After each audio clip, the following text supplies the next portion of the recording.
अच्छा जी, double entry के video lecture number 2 के साथ मैं ताहा पोपाटिया हाजिर हूँ। हमारे सामने कुछ ट्रांजैक्शंस हैं और लेट्स से कि हमें इनकी डबल एंट्रीज पास करनी है और इनको डिस्कस करना। पहली ट्रांजैक्शन है mister B started business with $600 cash. Mister B जो है उसने एक बिजनेस स्टार्ट किया और वो $600 कैश बिजनेस में लेकर आया। अब हमें ये मालूम है assets is equals to capital plus liability. तो अगर ये $600 कैश बिजनेस में लेकर आया है तो हमारे एसेट्स 600 पर चले जाएंगे बिकॉज बिजनेस में कैश आया। Cash is an asset, asset increase हुआ और ये खुद अपने घर से लेकर आया है, यानी कि कैपिटल 600 पर होगा और लायबिलिटी 0 पर। ठीक है। अच्छा, इसकी डबल एंट्री कैसे रिकॉर्ड करी जाएगी? जैसे कि पिछले वीडियो लेक्चर में डिस्कस किया कि एक कॉलम होगा जिसके टॉप पे हम लिखेंगे डेबिट और एक कॉलम होगा जिसके टॉप पर हम लिखेंगे क्रेडिट। और लास्ट वीडियो लेक्चर में मैंने इसके रूल्स बताए थे, होपफुली आप लोगों ने अपने रजिस्टर्स में उनको कॉपी किया हुआ है। उन रूल्स के हिसाब से हम जब अपनी डबल एंट्री पास करेंगे तो हमारी जो डबल एंट्री होगी वो होगी बिजनेस में कैश आया है, कैश इंक्रीज हुआ है, कैश एसेट है, एसेट इंक्रीज होता है तो हम उसको डेबिट करते हैं, यानी कि हम लिखेंगे कैश और डेबिट के नीचे लिखेंगे 600। और ये कैश ओनर खुद लेकर आया है, अपने घर से लेकर आया है। ओनर खुद जो पैसे लेकर आता है उसको हम कैपिटल कहते हैं, तो हम लिखेंगे कैपिटल और कैपिटल जो है वो इंक्रीज होता है तो क्रेडिट होता है, यानी कि यहां पे लिख देंगे 600। इसके बाद अगली ट्रांजैक्शन पर चलते हैं। अगली ट्रांजैक्शन में लिखा हुआ है ही transferred $300 cash to bank account, यानी कि इसने $300 जो है ना वो ट्रांसफर कर दिए। $300 जो बिजनेस में पड़े हुए थे वो बिजनेस का हम बैंक अकाउंट भी ओपन करते हैं। हम बैंक गए और बैंक में हमने वो $300 जमा करवा दिए। तो अगर मैं $300 बिजनेस के बैंक अकाउंट में जमा करवा दूंगा तो होगा क्या, देखते हैं जरा। कैश जो है वो मेरे पास पड़ा हुआ था 600, मैंने इसमें से 300 बिजनेस के बैंक अकाउंट में डाल दिया अगर, तो बाकी मेरे पास 300 बच गया। और जो बैंक है उसमें मैंने क्योंकि 300 रुपए डाले हैं तो उसमें 300 रुपए आ गए। तो अब अगर मैं अपना अकाउंटिंग इक्वेशन देखूंगा, assets is equals to capital plus liability देखूंगा, तो वो अभी भी ऐसा ही होगा। Assets is equals to capital plus liability, यहां पर एसेट्स 600 ही होंगे, कैपिटल 600 होगा और लायबिलिटी 0 होंगी। मगर ये जो 600 है, पहले ये 600 का 600 क्या था, कैश। अब ऐसा नहीं होगा, अब इसमें से 300 कैश है और 300 बैंक अकाउंट का बैलेंस है। तो 300 कैश है और 300 बैंक अकाउंट का बैलेंस है।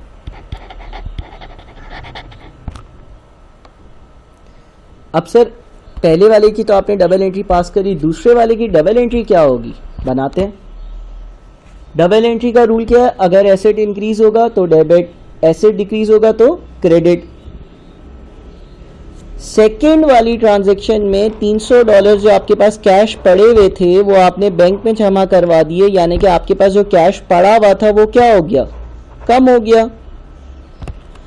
और बैंक अकाउंट का बैलेंस आपका 300 से इंक्रीज हो गया। ये भी एक एसेट है बिकॉज जिस तरह से हमने पिछले अकाउंटिंग इक्वेशन के लेक्चर्स में इसको डिस्कस किया था कि बैंक अकाउंट में जो बैलेंस होता है वो भी मेरा एसेट होता है। तो एक एसेट इंक्रीज हो रहा है, एक एसेट डिक्रीज हो रहा है। बैंक अकाउंट इंक्रीज हो रहा है, कैश डिक्रीज हो रहा है। तो बैंक अकाउंट के इंक्रीज होने की वजह से, बैंक अकाउंट के इंक्रीज होने की वजह से हम यहाँ पे लिखेंगे बैंक, हम यहाँ पे लिखेंगे बैंक अकाउंट, और हम बैंक अकाउंट जो है उसको कर देंगे डेबिट। क्यों डेबिट किया? Bank account is an asset, bank में पैसा इंक्रीज हो रहा है, पहले कुछ भी नहीं था, अब 300 रुपये हैं, एसेट इंक्रीज होता है तो हम उसको डेबिट करते हैं, तो हम बैंक अकाउंट को डेबिट करेंगे। और हम कैश को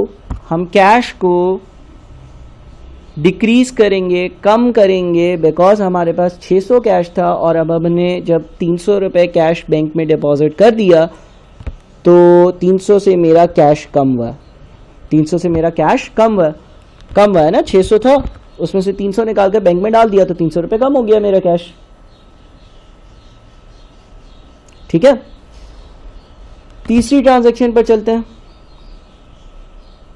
mister B purchased machine $80 on credit from XYZ company. हमने मशीन खरीदी है लेकिन वो मशीन क्रेडिट पर खरीदी है, यानी कि पैसे हम बाद में देंगे, यानी कि लायबिलिटी। अच्छा, तो अब हमारी अकाउंटिंग इक्वेशन को क्या होगा? Assets is equal to capital plus liability, जो कि इस तरह थी। अब उसमें क्या होगा? एक मशीन भी आ जाएगी तो मेरे एसेट्स हो जाएंगे 680 के। 680 में क्या क्या है? 680 में 300 रुपये क्या है? कैश है। बाकी 300 रुपये क्या है? बैंक बैलेंस है। और बाकी 80 रुपीज और क्या है? 80 रुपीज और जो है ना वो है मशीन। 680 में 3 चीजें हैं, cash 300, bank 300, machine 80। Cash 300, bank 300, machine 80। इस तरह से ये 680 बना है। और ये इक्वल होगा कैपिटल। क्या कोई इस ट्रांजैक्शन में नया कैपिटल आया? नो, कोई नया कैपिटल नहीं आया, तो कैपिटल 600। हाँ, लायबिलिटीज हैं। लायबिलिटीज कितनी है?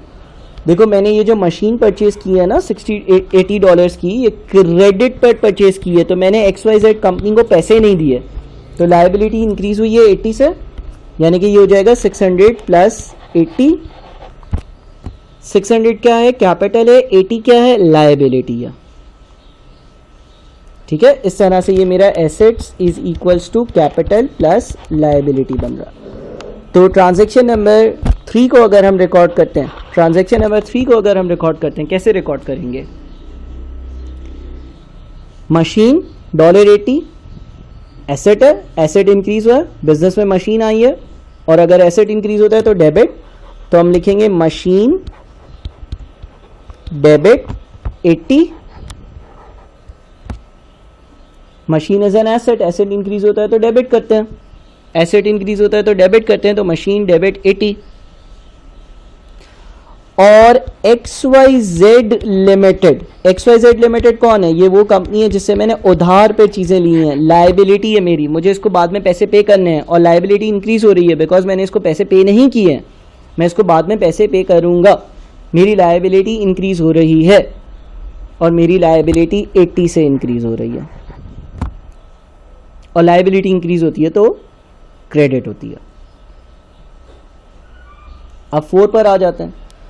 4 में लिखा हुआ है mister B bought van $20 from cash. Mister B ने वैन खरीदी कितने की? $20।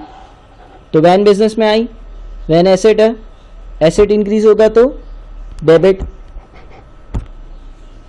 फ्रॉम कैश, यानी कि वैन खरीदने के लिए हमने कैश पे किया, कैश एसेट है, हमारे पास से कैश गया यानी कि कैश डिक्रीज हुआ, एसेट डिक्रीज होता है तो क्रेडिट। अकाउंटिंग इक्वेशन पर क्या इंपैक्ट पड़ेगा पहले ये देखते हैं।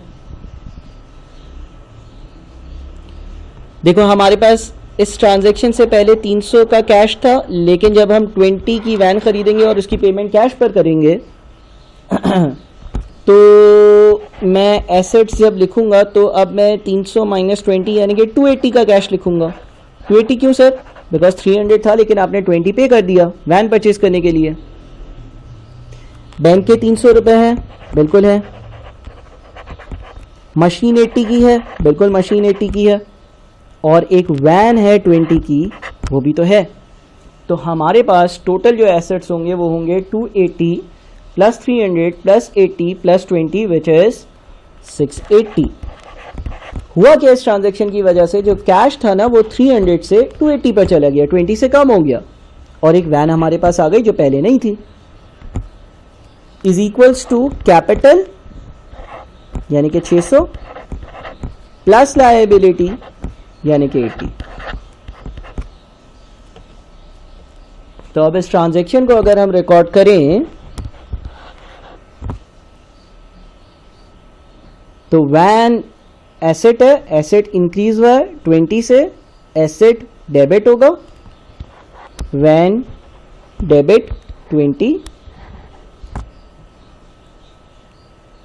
और कैश एसेट है वो हमने पे किया है, कैश कम हुआ है, कैश 20।